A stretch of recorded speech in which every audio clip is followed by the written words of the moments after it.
Turtle Diary, and I'd like to have an audio tape of this movie because it contains some of the most precise, peculiar, and perfect dialogue I've heard in a long time.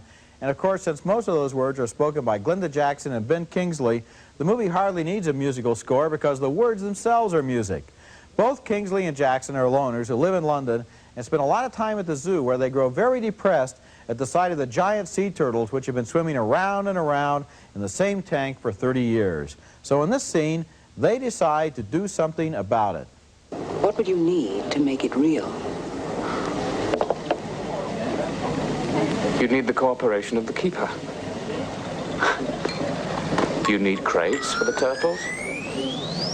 You'd need a van, and you'd need a very cool head. I haven't got any of those things. Well, that's not entirely true. I might have the cooperation of the keeper.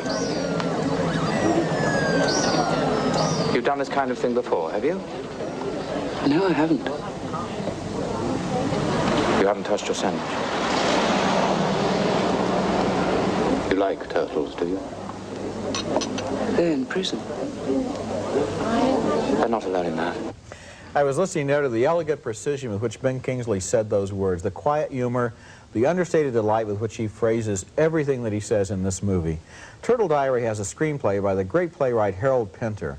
So, of course, it isn't just about kidnapping those turtles. In fact, the movie doesn't even end with a great turtle caper. It's about the lives of those Londoners who live in boarding houses and lead quiet and orderly existences, and every once in a while allow their anger and frustration to show through. The performances by Kingsley and Jackson are on a par with their very best work, and this is a quiet, thoughtful, funny, quick-witted movie. I loved it. Well, one thing about the Pinter screenplay, it actually is not an original. It's an adaptation of Russell Hoban's novel, so we ought to credit for the language both men, Pinter and Russell Hoban. Roger, I thought it was a little flimsy. I was very surprised. The film marches along. We see these meek little people act out a brave act. They're mirroring the turtles in some way. I suppose the film is saying in a larger sense, let's be kind to all the turtles that we see on the street every day, the human turtles that are trapped behind glass and don't even know it. That's a noble sentiment. I caught it right away. I thought the movie was going to do something more, and I was disappointed that it was just as small as it was. The opening shots of the turtles and with Kingsley and Glenda Jackson are beautiful. They sum up the whole movie. I got the whole movie in the first 10 minutes, except for one big laugh, which I won't reveal. Yeah, but you know, I think you're being very unfair to this movie because you're making it sound as if it's real simple. We'll free the turtles, but at the same time, here's a woman who's living in my boarding house, and she's like a turtle too, and I don't free her. It's much more complicated than that because what goes on with the left hand in this movie is what makes it wonderful. The turtle story is all the ordinary story. If this had been a Hollywood movie, it would have been about freeing the turtles. With the left hand, what he's doing with indirection over here in the side is, for example, that wonderful moment when Ben Kingsley realizes that he's in love with a woman who works in the bookstore. We didn't know it until then. He didn't know it. She didn't know it. He turns to her and says, "That's a very pretty dress." And instantly, we cut to the pub, and they're talking to each other. Yes, the moments like that in this movie, when the spontaneous life is Don't give another one of the other spontaneous.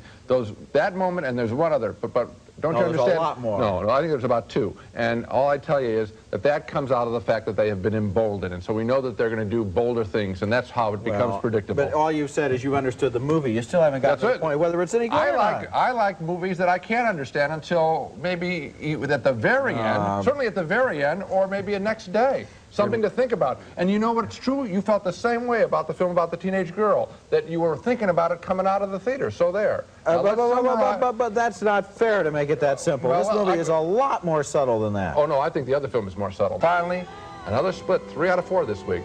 On Turtle Diary, I found the story flimsy with pieces of humor. Roger loved the characters and considers the film a small jewel. Okay, now what I wasn't saying was the Turtle Diary is more subtle than Smooth Talk. What I was saying is it's more subtle than you said it was. Oh, okay. That was the point I was trying to make. Of all the films, which do you think is the best? Smooth Talk. Smooth Talk. Followed by Turtle Diary.